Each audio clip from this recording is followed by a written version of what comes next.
محمد رسول اللہ صلی اللہ علیہ وسلم تسلیما کثیرا کثیرا۔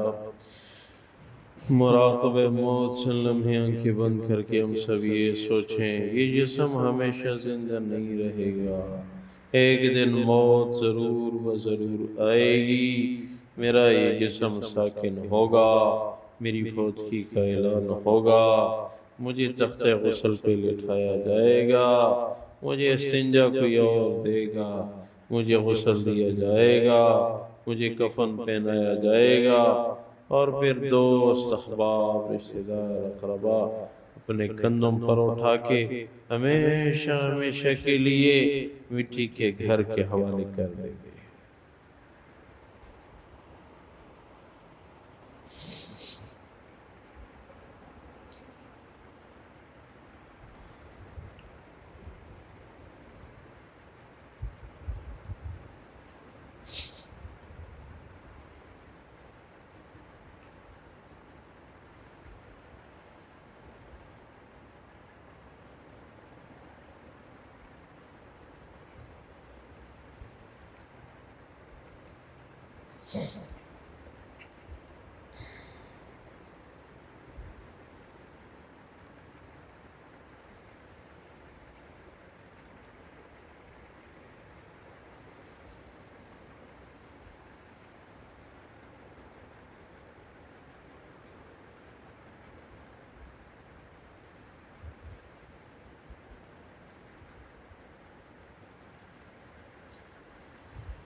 اللہ تبارک و تعالی موت کی تیاری کی توفیق ہم سب کو نصیب فرمائے۔